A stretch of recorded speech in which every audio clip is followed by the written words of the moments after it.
Thanks for being here. Subscribe to Cheating Stories Best, so you don't miss new stories. Have 25 years of marriage been in vain? Today's story has a similar intriguing plot. Enjoy watching. What I told my wife, hindsight showed me that I should have noticed something was going on weeks ago. For over 7 weeks, my wife Brianna has been especially attentive to me. She started making me a really good breakfast instead of the usual toast and coffee. She prepared my favorite dinners, even with wine. After dinner, she changed into new lingerie and became very affectionate before taking me to bed in the early hours. Had I thought about these changes in our 24-year marriage? Never. I have happily accepted these changes as part of our new normal since our last child left for college just a few months ago. I wanted to do more for Bri too. I tried to be home every evening no later than 5 p.m. I started taking her to nice restaurants. We went to little theater shows in the area for the first time in months. We went dancing. I gave her flowers. I was ready to enjoy the benefits of empty nest life. My name is Tyler Winslow, my nickname is Ty. My wife Brianna, or Bri, and I had been together for almost a quarter of a century, or so I thought. Like any marriage, we had our ups and downs, but the highs far outweighed them.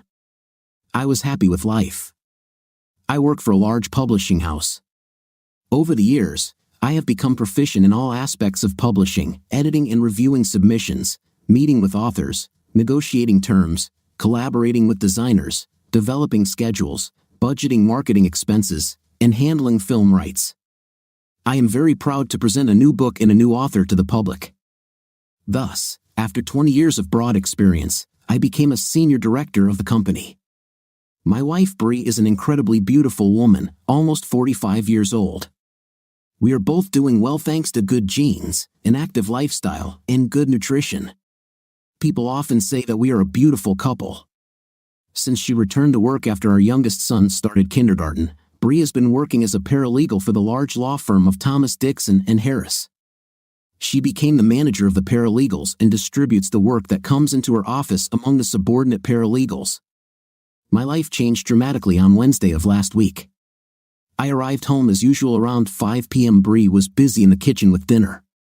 Over the past few weeks, she has been cooking dinner that is higher and better than what we had before the kids were grown. I kissed the back of her head as I entered the kitchen. Usually, Bri would turn around at this point and give me a full kiss, but this time she didn't. "I don't deserve the mind-blowing kiss I've been getting for the last 2 months," I exclaimed. "What's happening?"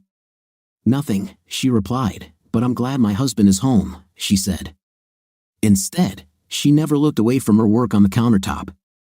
It seemed a little cold, as if she didn't want to look at me even for the few seconds it would take to turn around and kiss me.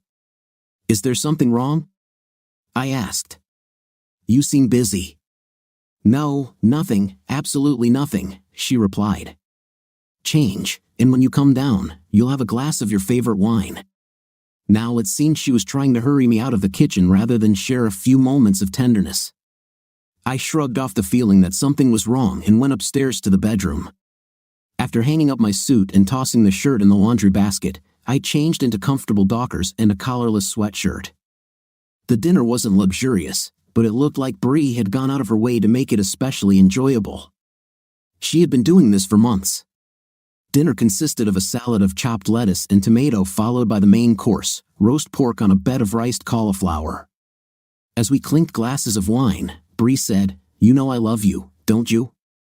It sounded different than the usual "I love you," followed by my obligatory response, "And I love you too." After dinner, we cleared the table. Bri put away the unused food, and my job was to collect the dishes and put them in the dishwasher. While I was doing this, Bri said she was going to go upstairs to change into something more comfortable. I could hardly wait to see what it would be. When I walked into the kitchen and then into the living room, the lights were dimmed, and Bri was stretched seductively on the couch. Her negligee barely covered her vital parts, while the plunging neckline showed off her supple breasts.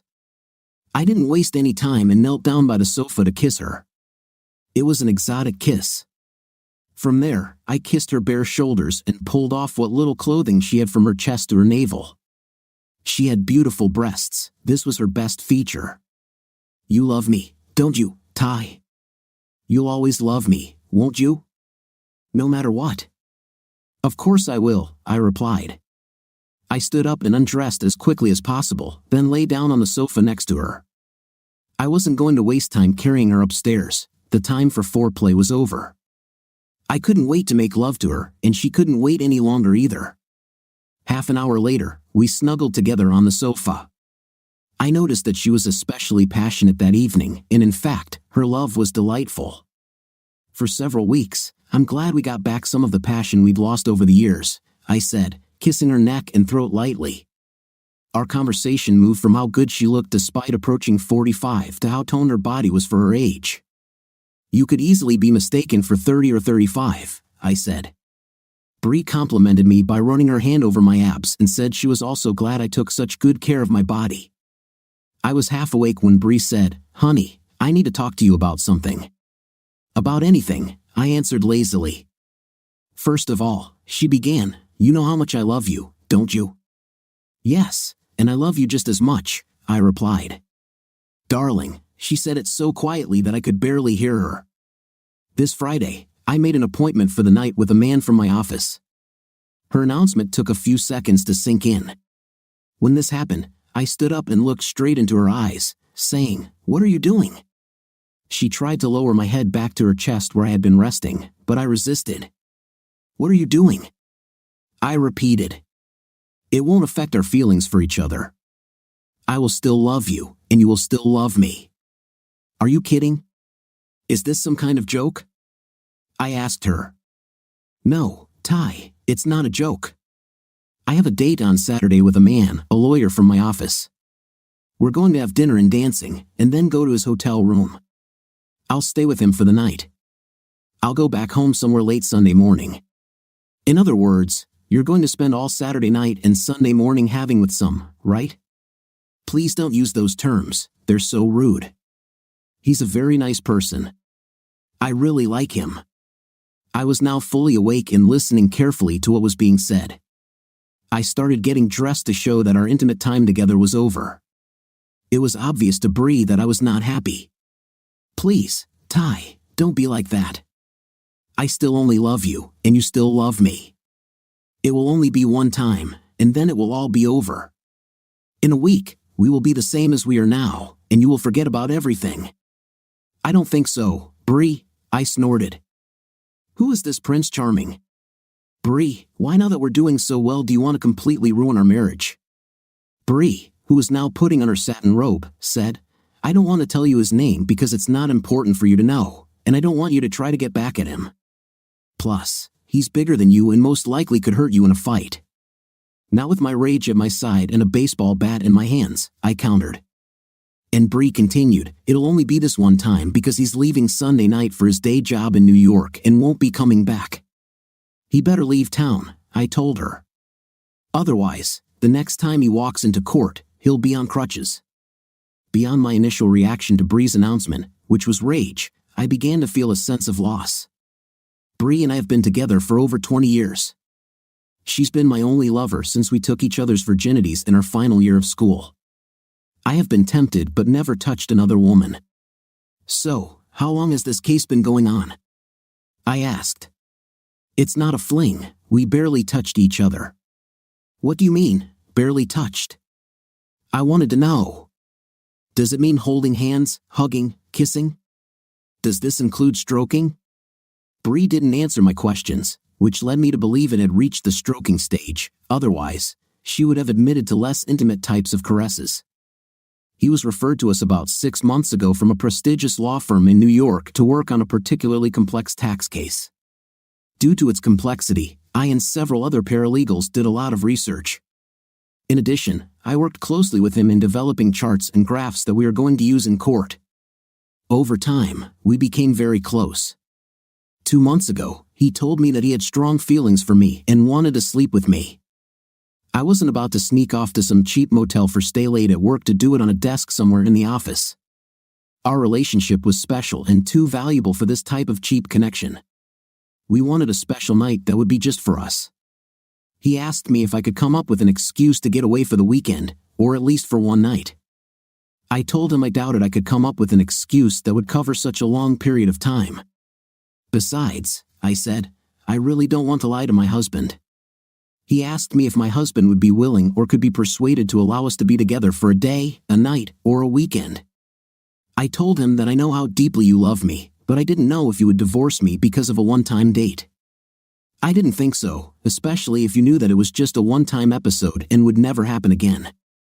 But I couldn't be sure. Why would you want to do this to us, Bree? We have everything you could want in a marriage. We love each other, we have great kids, no money problems, and our health is good. Why did my friend convince me that I was missing something? You are the only man I have ever been with. I feel like I need to experience more. He showed me that there is more with him. This will do, I said. I'm a complete woman. Besides, he cares about me, and I also have feelings for him. This is not a dirty romance. But Bree, I exclaimed, we have such a wonderful union. You're the only woman I've ever been with, and I'm the only man you've ever been with. You don't understand, Ty. I need this. I want this. I want him, she replied. Why do you need this? I asked. He is an incredibly handsome man who is much younger than me, but nevertheless finds me irresistible. I am drawn to him like a moth to a flame. I just need to have him at least once, otherwise, I will never be satisfied again, she said. He feels the same. Please, darling, let me do this, then I'll be yours forever, she pleaded. I will never agree to this, I objected. It will destroy us and our marriage. No, it won't, darling. Let me do this, and I'll be the most wonderful wife you can imagine. I'll cook for you, take care of the house, do the laundry, do the grocery shopping, and everything else. I'll be the best partner you could only dream of. You can do whatever you want with me anytime. I will treat you like a king for the rest of your life, and I will never touch another man again. I promise, except I'll have a wife who slept with another man and cuckolded me, I replied. For a man, this is the ultimate expression of disrespect. You're going to have to deal with this. I'm going to do this, Ty. I need to get over this with my friend. It won't change anything between us.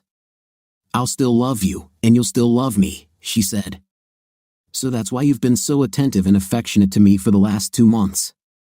It had nothing to do with us becoming empty nesters.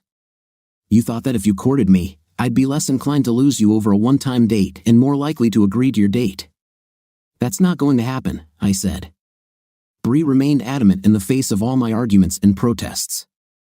Her decision was made, and she had no intention of changing it. I didn't mean to beg, she would have to face the consequences, whatever they might be. I didn't know yet. I went up to the master bedroom, gathered a few things for the next day and some toiletries, and moved into the guest room, which in our large house had its own bathroom. Bree intercepted me as I was moving my things. Please, don't be like that, Ty. Nothing will change. I know you're a little angry right now, but it will all be over by Sunday afternoon, and we can be ourselves again, she said. I'm not just a little angry. If you do that, I said very calmly but firmly, we'll never be able to be ourselves again. I closed the guest bedroom door on her without saying a word. I was left alone with my thoughts.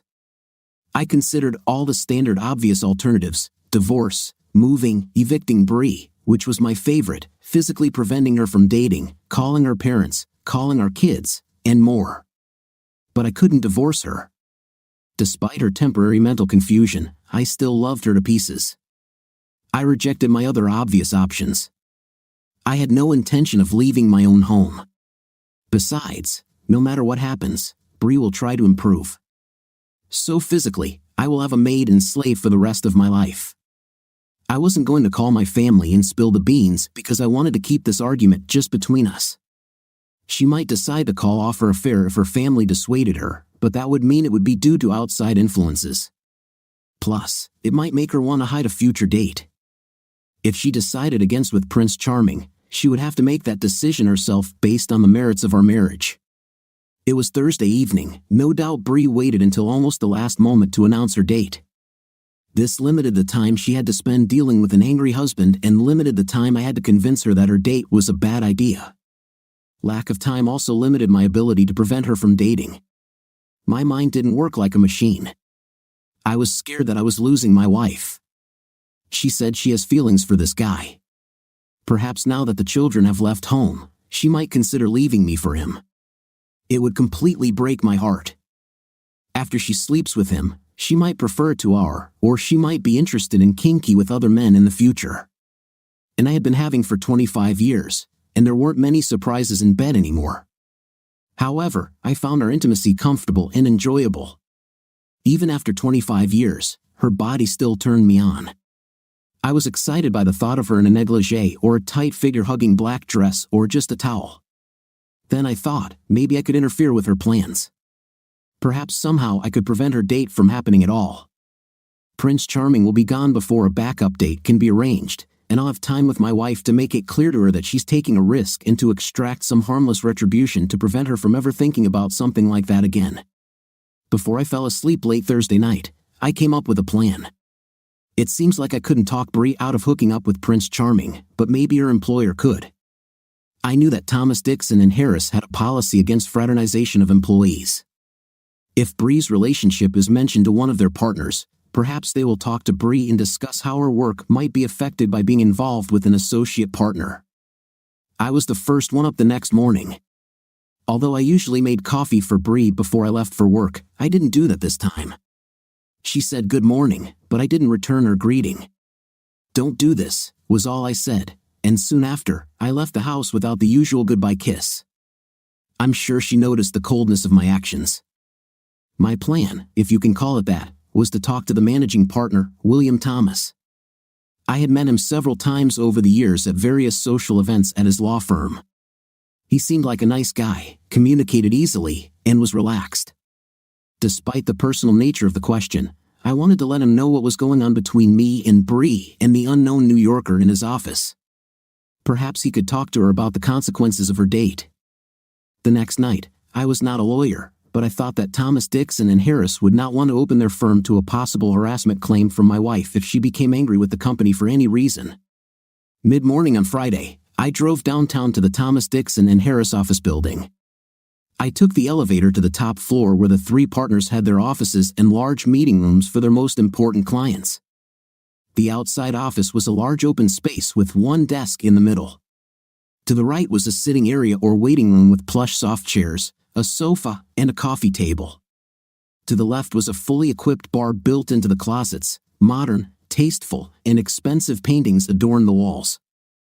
I've been in this area a few times for small social events with Bree. Protecting the gate to the partner offices was Emily Lioness Stratton.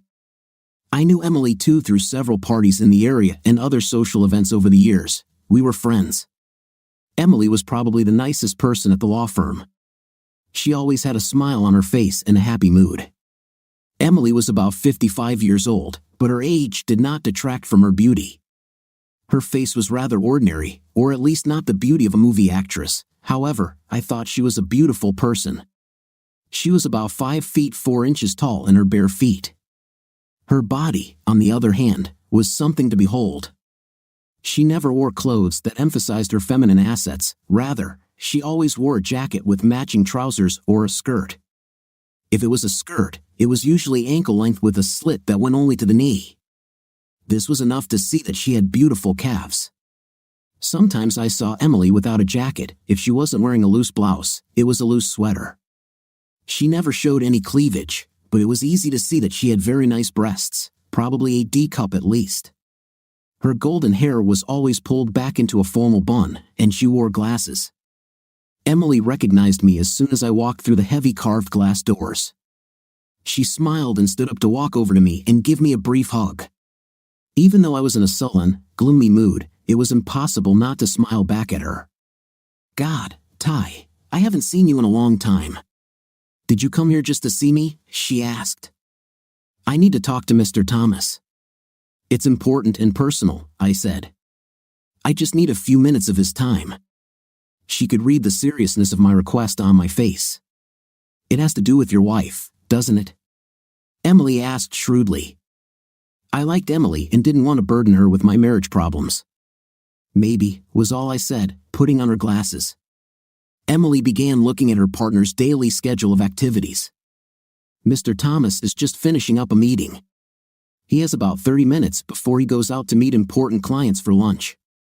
When he gets back to his office, I'll intercept him for you and ask him to spare a minute for you, she said. While I waited for Thomas to return to his office, I sat in the break area. I hadn't been there long before Emily came up to me with a cup of coffee. I put some Baileys in there, she said. Looks like you need this. At that moment, Emily's intercom turned on. I'm back in my office, Emily, I heard Mr. Thomas say. Something happened. Emily took advantage of the opportunity. Mr. Thomas, I have Tyler Winslow here. He would really like to talk with you for a few minutes. It's important to him, she said. I heard Mr. Thomas contemplating his time. If you think it's important, Emily, send him to me. I can give him about 5 minutes, then I have to go. Emily led me through another set of glass doors down a short hallway to a large carved wooden door. The sign read, William Thomas, Law Counsel.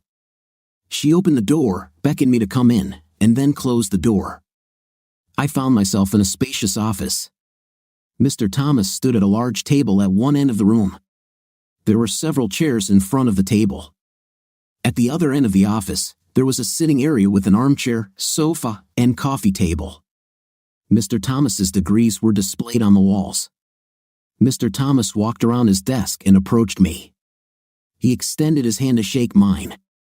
Ty, good to see you. How are you feeling these days? Still in publishing?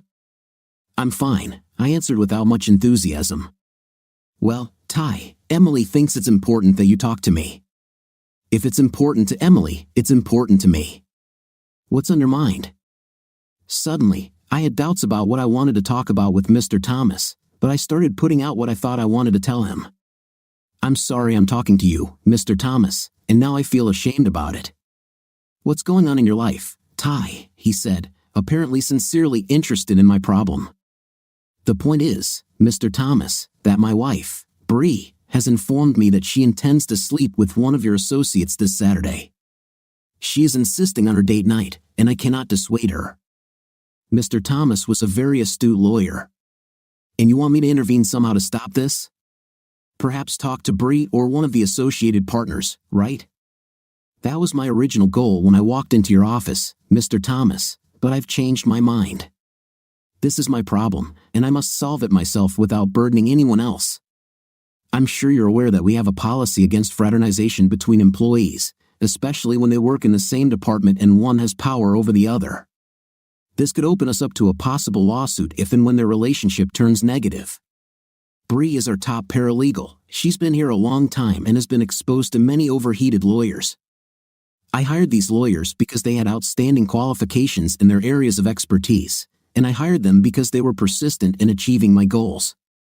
I was like that when I was a trial lawyer, and I am not entirely proud of my behavior towards the women who worked around me. So, Bree had to deal with these guys for years. It's hard to believe that one of them could succeed with her. Yes, sir, was all I could say. Mr. Thomas put his hand on my shoulder. The fraternization policy we have now is useless. I could and should have reissued it, making it much more mandatory with concrete consequences for violations. However, I can't do it until Saturday. You know the lawyers, they need to write it, study it, consult with other lawyers, etc., before this is published. Thank you for welcoming me, Mr. Thomas. I'm really sorry I came to you. This is my problem, and I can handle it myself. I turned and left.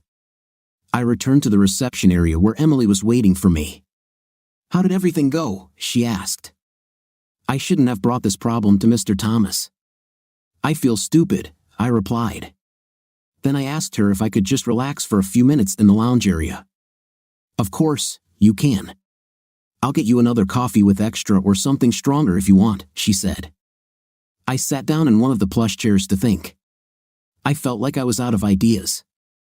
I couldn't stop Bree from going on her overnight date with Prince Charming. I put my head in my hands and began to feel sorry for myself. Then I heard Emily say, "It's too early for drinks, let's go to lunch." I thought it would be a really nice time with Emily, it would be great. She used her intercom to call a colleague and tell her to take her place until she returned from her long lunch. Then she took my arm, and we went out to a restaurant that Emily especially loved. We started with iced tea, but before we ordered, Emily said she wanted to know what problem was bothering me. I told her the whole story. Then we ordered.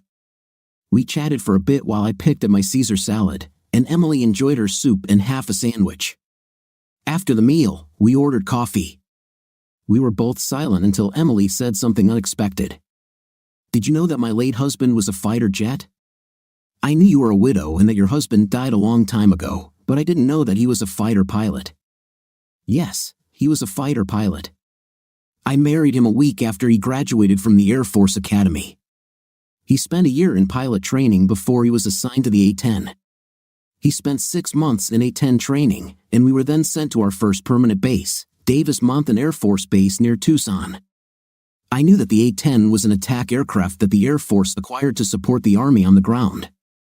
Its official name was Thunderbolt II, after the World War II aircraft. Most pilots called it the Warthog because it was an ugly fighter plane, and it was always in the lowlands.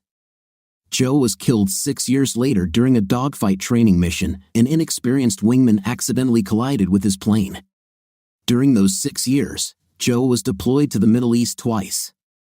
He must have made some meritorious flights because he was awarded the Silver Star, Distinguished Flying Cross, and 2 Bronze Stars. Emily was a little on the verge of tears when she talked about her late husband. "He always been my hero," she said. "Maybe that's why I never got married again." However, she continued, "The point of my story is that Joe often talked about his training, especially in air combat. Some of it was offensive, and some was defensive. Most of it was defensive since the A-10 was slower compared to other fighters. He described one scenario called 1 versus 2 where an enemy fighter was attacking his 2-ship formation from behind. Joe ordered a sharp turn to avoid a possible missile attack.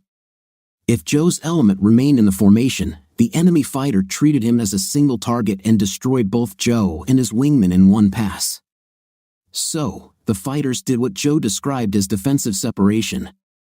At this point, the A-10 on the inside of the turn would drop lower while the other A-10 would rise higher. The attacker now had a choice. If he continued to attack the lower A-10, the upper A-10 would roll to his tail. If an enemy fighter attacked the top A-10, the bottom A-10 would return to the fight and shoot down the attacker. The point is, every choice the enemy made was wrong, and Joe won. Emily's surprise at the fighter tactics struck me, but I didn't understand the meaning. "Are we still talking about Bree's date?" I asked. Emily looked at me and said, "Give her a choice. No matter what choice she makes, you win." At that moment, Emily took my hand, looked into my eyes, and gave me the most attractive smile I had ever seen. After lunch with Emily, I went back to work. I stayed late at work because I didn't want to spend the evening with Bree. I even went to my favorite supper club, the Iris Club, to have a few drinks with friends. When I arrived home, it was 10 p.m., and Bree was waiting for me. "You didn't even call to say you'd be late. I tried so hard to make us a nice dinner. It's in the fridge if you want something to eat. I was also hoping that maybe you would come back to our bed tonight and make love to me," she said. Then she noticed that I was a little drunk. "You are drunk," she stated. "I stayed late because I didn't want to deal with you tonight, and I had a few drinks to help me forget about what you were going to do tomorrow night. Now I'm drunk and going to bed." "You're welcome, Ty," I replied. "Don't worry about tomorrow night. It will be over and in the past before you know it." "We'll be the same," she said. I ignored her and went straight to the guest room, closed the door, stripped down to my underwear, and collapsed on the bed. Surprisingly, the next morning, I woke up early. After coffee and toast, I started doing my weekend chores, cutting the grass, pulling weeds, and so on. When I got back inside, Bree was getting ready to leave. "I'm going to the spa, and then I'm going to get a manicure and pedicure," she announced. "See you in 3 or 4 hours." I just grabbed another cup of coffee and watched her leave without saying a word. Before she walked out the door, I said, "Don't do this, Bree. This won't end well for you." I showered, got dressed, and then went to the grocery store. In the middle of the day, Bree returned. It was obvious that she had dressed up for her date. Her hair was pulled up into an elaborate updo, her fingernails, and even her toenails were painted bright red. However, I was also busy. Bree looked around as she passed the living room and family room and stopped.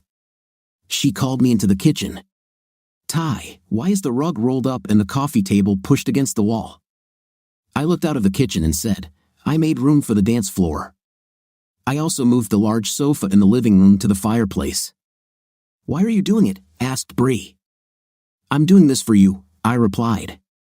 "I'm going to convince you to stay home tonight and spend a romantic evening with me." "Let's go to the kitchen," I said. "Let me show you what's in store for you." As Bree followed me, I pointed out that the dining room table was set for two with our best crockery and crystal. This was complemented by our silver dinnerware. There was a large bouquet of roses in the middle of the table with a candle on either side to create the ambience of the room. The table was set the same as in an expensive restaurant, 2 forks to the left of the plate, a knife and 2 spoons to the right. The dessert spoon was placed horizontally over the top of the plate. A crystal water glass stood at each seat. "I know what you're trying to do, Ty, but it won't work." "You know I have plans for this evening," said Bree. "I know your plans, Bree, but you can always change your plans when something better comes along. Would you rather disappoint me or Prince Charming?" "Please, Ty, don't do this to yourself." "Let me try," I said. "After a short rest, I'll serve dessert, a small cup of vanilla ice cream topped with a shot of green creme de menthe. Then coffee with your choice of liqueur. For the music, I chose my favorite CD, One Stormy Night by Misty Moods. It's soft instrumental music with the sounds of rain and an approaching thunderstorm that slowly approaches from afar until it's directly overhead. It's made for slow, intimate dancing. Of course, we'll have a fire in the fireplace. Ty, I need to get ready to go out. I bought a new dress for this evening, and I don't want to be late, Bree announced. She disappeared upstairs to the bedroom. When I heard the shower turn on, I went upstairs and changed into my black pants, black cotton shirt, and dance shoes. A suit and tie would be too formal for a dinner at home. When Bree reappeared downstairs, she was dressed to kill. It was a classic little black dress with a plunging neckline that showed off her upper chest beautifully. It was short, down to the knees, and the skirt was cut almost to mid-thigh. I could see the top of her stockings on her thighs as she walked. She wore black high heels with 4-inch heels and a diamond-studded strap on top. "What do I look like?" she asked. I was angry but continued to show restraint and an almost cheerful demeanor. "You look great, like you're ready for," I replied. "It would be nice to know, though, that you dress like that for me and not your Prince Charming. It's a special occasion, Ty, and I want to look good." "I'll dress like that for you another time," she said. On Sirius Radio, I heard George Michael start singing Careless Whispers, one of my favorite slow dance songs. I turned up the volume and said, "Can I ask you for one dance before you go?" Bree seemed a little reluctant at first but then said, "Of course." I walked over and took her in my arms. We danced cheek to cheek as we always did when we slow danced. I liked feeling her closeness. "You're wearing my favorite cologne," she said. "English leather," I replied. Towards the end of the song, I started giving her little butterfly kisses on the side of her face. She seemed to love it and purred like a kitten. I can get her back, I thought. I let go of her right hand and moved my hand to the top of her dress. I pulled it off her shoulder, and at the same time, I planted a real kiss on the side of her neck. She froze. "No, Ty, don't do this. You know I'm going to leave. We can do this another time," she said. "It's not too late to change your mind," I said. "I'm not going to do this, Ty. I'm going on a date, and I don't want you to ruin it. Don't worry, Bree. I won't interfere anymore. I see that you have made your decision, and it's final. However, there are 2 things I want you to do before you walk out the door." Bree looked at me suspiciously. "First, I want you to see what the dining room table looks like with the candles lit and the lights dimmed, and for you to remember how romantic it looks when you walk out the door." I lit the candles and dimmed the lights. "We can have a romantic dinner next week, Ty." I walked up to her and took her left hand in mine. I took her wedding and engagement rings off her finger. "I don't want you touching Prince Charming while wearing the rings I gave you on our engagement day and our wedding day. Bree looked worried as I placed her rings, as well as my wedding ring, on the small table in the hallway. She looked a little embarrassed. All she said was, "Okay." As Bree turned to grab her shawl and clutch, the doorbell rang. We could see the silhouette outside through the carved glass of the door. Who could it be at such a time, she wondered. Since she was closer to the door, she opened it. "Emily? What are you doing here?" she finally asked. I walked around Bree and extended my hand to help Emily cross the threshold into the hallway. Bree now turned her attention to the cocktail dress Emily was wearing. It was something completely different from the conservative secretarial image she was accustomed to at work. It was provocatively red, off the shoulder, and looked like it would fall off her prominent chest if not for the two spaghetti straps across her shoulders. Each strap was tied with a bow. If you pull the bow, the dress will fall to the floor. The dress was not short, it reached about mid-calf but was cut to the top of her red French-style stockings. Her hair was pulled up and decorated with a wide red ribbon. She didn't just look good, she looked great. "Ty invited me when he dimmed the lights in the dining room," Emily said flatly. "He promised me a candlelit dinner, slow dancing to romantic music, cozy cuddles by the fireplace, and a full night of passion and that I could only dream of. What girl could say no to such a proposal?" "You look so different than at work," Bree involuntarily blurted out. "I like to dress up for special occasions," Emily replied. She then added, "And you look beautiful too. It's a very dress. Stanley will have a blast taking it off." "Stanley? Do you know about Stanley?" "Of course, Stanley Wilbur," Emily replied. "Everyone knows him." "Who is everyone?" asked Bree. "Well, everyone in the paralegal department. Most people in the tax department know too, thanks to Stanley." "How could they know?" "We tried to be so careful," Bree asked. "Careful?" "Okay," Emily laughed. "From the moment Stanley was sent here to work with us, he was looking for a way to get into your pants. For one reason or another, he was attracted to you. Your reaction to his clever advances was classic. Almost immediately, you began to dress more short skirts instead of pants, low-cut sweaters instead of blouses, heels instead of flat shoes, and more makeup. He even made you wear his favorite perfume. And then all those secret touches that no one was supposed to see, and dinners together. You were like an open book. Where have I been? I thought. I didn't notice anything." Bree couldn't find a coherent answer. "I didn't realize I was so obvious. It was just supposed to be a little flirting, then I became infatuated with Stanley. Finally, we admitted to each other that we had feelings and that we wanted to be together, as close as only a man and a woman can be. At least once I started to show my irritation." "Well, now you can," I said. I lifted Bree's shawl over her shoulders and opened the door for her. "Don't come back here until mid-morning tomorrow," I added and pushed her toward the front porch. Bree lamented, "I never thought of you. I gave you every chance to decide to stay home with me, but you chose to spend the night with Prince Charming. I hope you enjoy the choice you made. It broke my heart." My last words to Bree before I closed the door were, "Have a good time tonight." "I'm sure I will." Bree stood on the porch for a minute or two before her shadow disappeared into the night. I heard her drive away in the car. I was sad. I couldn't convince Bree to give up the date and stay with me. Things will never be the same again. Emily noticed my sigh and the sadness in my eyes. "I can't imagine how you feel, Ty. But remember what I said, no matter what choice Bree makes, you will win." With these words, she raised her hands to my chest and cued my face. Her breasts pressed against me, and she kissed me with an innocent kiss. I answered it. I put my arm around her waist and pulled her closer. Our kiss turned into a long, wet French kiss as our bodies began to rub against each other. We were both breathing heavily when Emily broke the kiss and said, "Let's have dinner."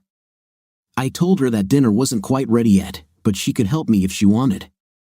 When I walked into the kitchen, I pointed to 3 open bottles of wine, a light white Chardonnay, a rose, and a rich red Cabernet. She chose Chardonnay.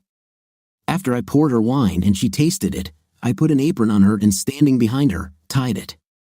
After a quick kiss, she laughed and asked what I wanted her to do. I baked half a pound of bacon, I said. I need you to cut 5 strips into 1-inch pieces and mix them with the chopped iceberg, and then you can cut the avocado into cubes and add them to it. While Emily was busy doing this and drinking her wine, I started to feel a little depressed.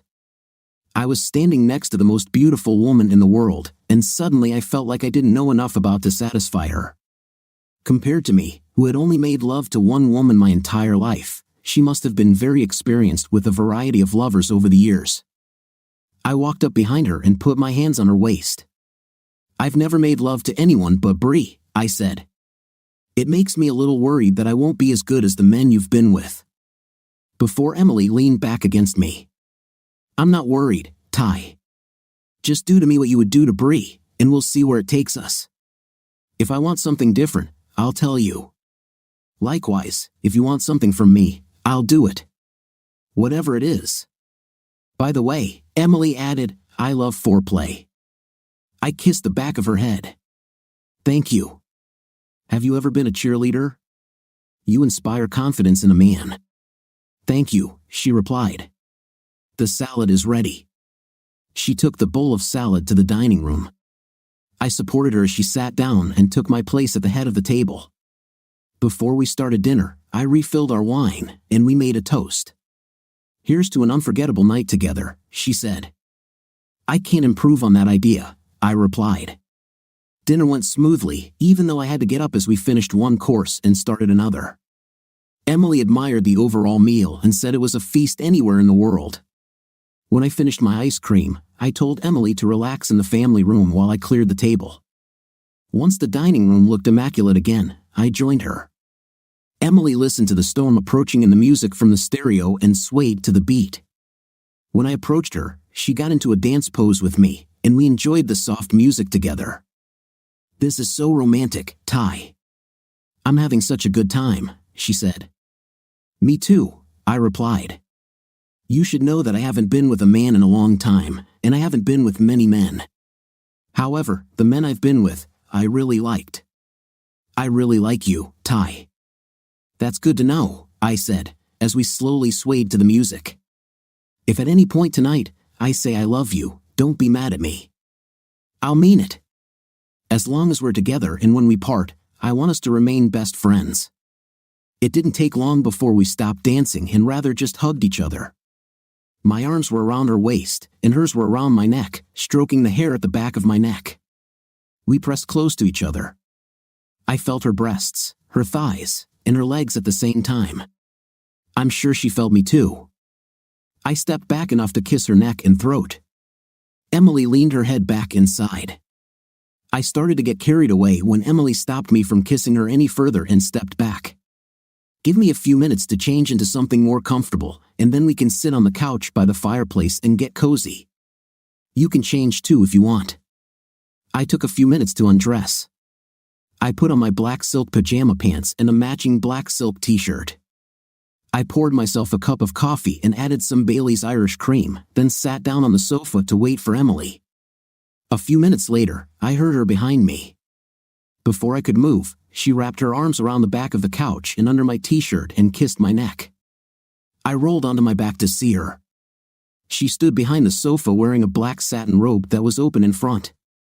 A black negligee was visible under the robe, her hair was down, and her legs were bare. I took her hand and pulled her over the back of the sofa. She fell on me. She was so attractive that I couldn't help but kiss her. At first, it was a small, sweet kiss, but her mouth fell open, and we kissed passionately and for a long time in the French style. My hands wandered over her body. I pulled her robe off her shoulder, revealing her negligee barely covering her large, firm breasts. I ran my hand over her smooth skin and pulled on her robe until it slid off her body and fell to the floor. I walked up to her and took her left hand in mine. I took her wedding and engagement rings and took them off her finger. I don't want you touching Prince Charming while wearing the rings I gave you on our engagement day and our wedding day, I said. Bree looked worried as I placed her rings, as well as my wedding ring, on the small table in the hallway. She looked a little embarrassed. For a few seconds, all she said was okay. As Bree turned to grab her shawl and clutch, the doorbell rang. We could see the silhouette outside through the carved glass of the door. Who could it be at such a time? She wondered. Since she was closer to the door, she opened it. I moved down her body, kissing it lower and lower. I stopped at her navel to lick it with my tongue and then continued down to her thighs. Emily began to squirm. I love you, Ty, she said between deep breaths. And I love you too, Emily, I said almost without interruption. I didn't want to part with her, knowing that this was the last time I would have her. Emily must have felt the same way because she cried. I turned her around and hugged her tightly, kissing her lips, face, and neck. Finally, we both sighed. We knew our night and morning of passion were over. I stepped out of the shower first to give Emily time to finish cleaning. When she came out, I had a big fluffy towel ready. I dressed casually, as did Emily, who had brought some clothes with her. Do you want to go to Sunday brunch? I offered. Emily quickly agreed, and I took her to the nearby Cheesecake Factory shopping center. It was 10 a.m., and they were just opening. When I got home around noon, I noticed Bree's car in the garage. I entered the house through a side door and walked through the kitchen into the dining room. I noticed there was a pot of coffee on the stove and poured myself a cup. I saw Bree sitting at the table waiting for me, with a cup in front of her. She looked very strict. Meanwhile, I was very relaxed and had a smile on my face like the cat that ate the canary. I thought I should address the elephant in the room. Well, how was your evening? I asked. Everything was fine, she replied. How was your evening?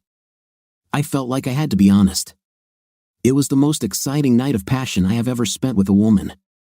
Emily was extremely affectionate, and we did almost everything we could to please each other. I saw Bree bow her head, and I saw a tear roll down her cheek. I felt terrible. It was the biggest mistake I've ever made in my life. What's happened? I asked. Wasn't Stanley the ardent lover you expected him to be? It wasn't Stanley, Bree snorted. It was me. I couldn't stop thinking about you and Emily and what you did. She was so beautiful and seductive. I knew you'd have a much better time with her than I did with Stanley. He tried to be gentle and wanted to do everything he could to make sure we had a romantic night, but I kept thinking about you and Emily. I started drinking wine at the bar before we even sat down to dinner. During dinner, I just picked at my food. I lost my appetite. However, I continued to drink wine and finished most of the first bottle myself. Stanley tried to stop me from drinking more by taking me into the living room to dance, but by then, I was almost completely drunk and stumbling around. I wasn't very good company for Stanley, and he was starting to get angry, so he suggested we go up to our room. In the room, Stanley attacked me. He wanted to French kiss me, and I didn't like it. Then he started to undress me. I finally decided to let him have with me. I just lay down on the bed. I felt nothing, no excitement, no passion, nothing. He sensed my complete lack of interest in him physically, and when he was done, he said, "That was my worst ever." What is wrong with you? You wanted this as much as I did, and now you're acting like a prude, he said, looking at me with a disappointed expression. Then he got dressed. I can't believe I spent so much time and effort trying to seduce you, and it ended like this. I've wanted to have with you ever since I saw you. Stay here if you want, I'll go to the bar and try to find someone better. As soon as he left, I just cried myself to sleep. When I woke up, the sun was shining, and it was almost mid-morning. I thought that by then, you would be home alone, so I took a shower, got dressed, and left the hotel. When I came home, you weren't here.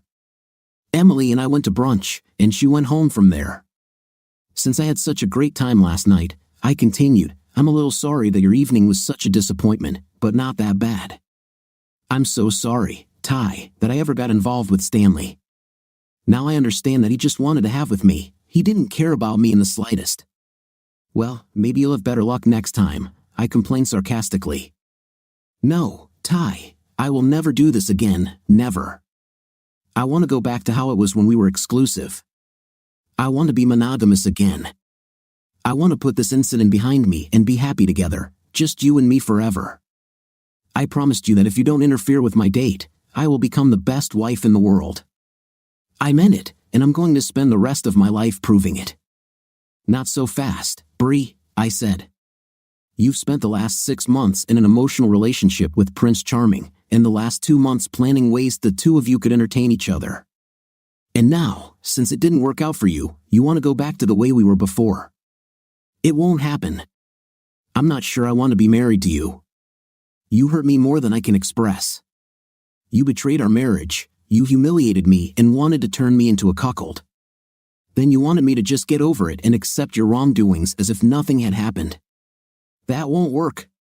Next year, I'm going to give myself a gym pass. Once a month, I will allow myself to go on a date night with any woman I choose to be with. If I enter into a relationship, then so be it. At the end of the year, I will reconsider our marriage. If it still doesn't suit me, I will divorce you. If maybe I'm happy with this, then I'll think about becoming exclusive again. You'll have this year to prove to me that you're worth keeping. You can accept these conditions or not. If you don't accept, I'll start divorce proceedings on Monday. Let me know what you decide. I love you, Ty, Bree began, but I took you for granted. Now I know it. It will kill me to know that you are having with some other woman, just like it killed me last night. However, the last thing in the world I want is a divorce. It would kill my soul to lose you. Therefore, I will agree to your terms, and I will keep my promise to be the best wife in the world so that at the end of the year, you will know without a doubt that you want us to stay together. Then it's decided. I didn't know if I would actually be dating other women over the next 12 months or so, but I would do it in a heartbeat if the opportunity presented itself. The rest of the day, I'd be working in the yard and running some errands. If you don't mind washing up last night's dishes and cleaning up the house, I'll take you to TGI Fridays this evening, and we can split an order of ribs. This proposal was my way of trying to normalize the situation. In the future, I didn't want any gorillas between us when the probationary year began. After a few weeks, things went well. Bree was a very attentive wife, and it seemed genuine. Nutrition had improved markedly, especially during dinner. Each dinner included a glass of wine. The meal consisted of a small salad or a cup of soup followed by a small appetizer, such as a 5-ounce steak with potatoes or rice and vegetables. She even added a little dessert after dinner. Bree washed the dishes. I helped by removing excess food and condiments. One night while we were having dinner, Bree very casually said, "I talked to Emily today." I tried not to show surprise and replied, "Oh, what?" Bree replied, "You, me, and her." What did she want to say? Well, the first thing she said was, "Let's go get lunch," and she took me to one of her favorite nearby restaurants. I thought that this was probably the same one where she took me over a glass or two of wine and salad. I asked her point blank if she was going to take you away from me. She laughed and said, "No way, Ty and I were one-night stands, and now we're best friends. We'll never get together like this again." He was bitterly disappointed and hurt by your actions. I think he's still disappointed. Bree said she told Emily, "I'm so ashamed of what I did to Ty and to our marriage. I know I can't fix this. I promise to be a much better wife for him than I was in the past. I intend to keep this promise and hope he responds. I told Emily about your intention to date other women once a month and then reevaluate our marriage at the end of the year. She asked me what I was going to do. I told her, I'll try to come to terms with this, but it will be hard. I'm sure I'll cry a lot while he's out on dates. She asked me if I thought you would actually have with other women. I said that in my opinion, this is possible, maybe not every month, but from time to time. Maybe you can do something about it, Emily suggested. What? I asked her. Give him a choice, but without the option of having someone replace him in case he decides to leave you. Make being home with you so attractive that he turns down the date in favor of a special evening with his wife, she proposed. I told Emily I would do it, so look forward to it if that's your plan, I replied. I could set up a fake date just to see what you come up with. A few weeks later, when I walked into the outside office of Thomas Dixon and Harris, I had a big smile on my face. Of course, Emily guarded the gate for her partners. When she saw me, she stood up from the table and hurried across the room to hug me tightly. Nice to see you again, Ty. I was waiting for you, or rather, Mr. Thomas was waiting for you, she said, still holding me. Do you know what Mr. Thomas wants to see me about? I asked. Of course, I do, she replied. I know everything that happens here. However, Mr. Thomas will tell you himself. Emily walked over to her desk and announced over the intercom that I was here. Mr. Thomas told her to send me inside. Emily led me to the large door to Mr. Thomas's office and let me in. Then she closed it and left. From his desk at the far end of the room, Mr. Thomas stood up and waved to me. Ty, good to see you again. Please have a seat. I called you here for 2 reasons, both relate to you in some way, so I wanted you to know about them. First of all, I wanted you to know that we have rewritten the fraternization policy at our company. It has become much more comprehensive. It should prevent situations similar to those you have gone through in the past because it outlines serious consequences for interpersonal relations between employees and between employees and clients. I have a copy for you to read at your leisure. Let me know what you think of it. I thanked Mr. Thomas for thinking about me and the problem I had told him about earlier. Without getting too personal, Ty, Mr. Thomas continued, how are things at home? I sincerely hope you and Bree are doing well. He continued, I visited Bree's section a few days ago and spoke to her. I did not discuss your family situation but rather discussed the ongoing work being done by her section and asked if there were any problems that I could help address. According to my observations, she looked happy and content. I didn't want to go into detail about the current state of affairs between me and Bree, so I simply said things are getting better, and I expect we'll be fine in the long run, I replied. Mr. Thomas replied, I'm glad to hear that. The other reason I wanted to talk to you is that I wanted you to hear a letter I sent to Hughes Duvet and Lewis, the law firm where Stanley Wilbur works. Regardless of his interpersonal relationship with Bree, he did a great job working to help us with a tax matter that we did not have the expertise to handle at the time. Having said this, Thomas put on his glasses, took the handwritten letter, and began to read. Dear Steve, you have an official report on the performance of Stanley Wilbur regarding the assistance he gave us during his tenure with Thomas Dixon and Harris. He was instrumental in helping my attorneys resolve many of the issues surrounding this case while at the same time teaching our attorneys how to handle similar cases in the future. However, this private and formal letter is intended to describe another side of Stanley Wilbur's performance that was less than acceptable. He began a personal relationship with one of our married employees. This prolonged seduction led to contact with this married woman before his departure. The husband of our employee was well aware of this meeting. This affected his relationship with his wife and destroyed their marriage to the point where its viability is uncertain. In general, public opinion of lawyers is not so good. Most believe that lawyers want to win at the expense of justice or make money at the expense of their clients. All we really have is our integrity. Stanley Wilbur's honesty in his personal life is questionable. Moreover, I believe that his lack of honesty in his personal relationships can easily be attributed to his professional ethics. For this reason, I would caution you to be careful with the legal functions that Stanley Wilbur performed on behalf of your law firm. Again, this is an informal letter between you and me only. Take whatever action you deem necessary against this lawyer or take no action at all. I leave this up to you. Your friend, William.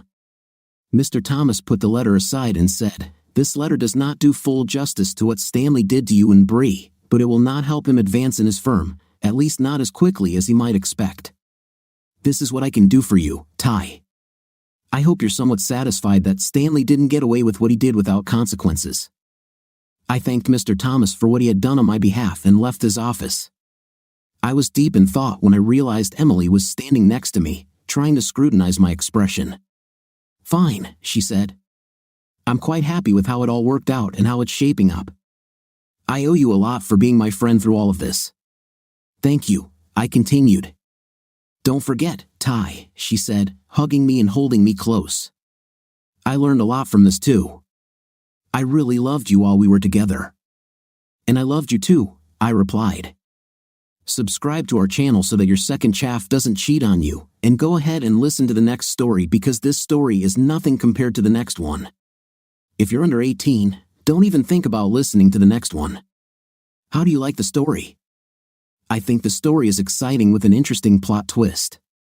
In this story, I was on my husband's side and completely justify his actions.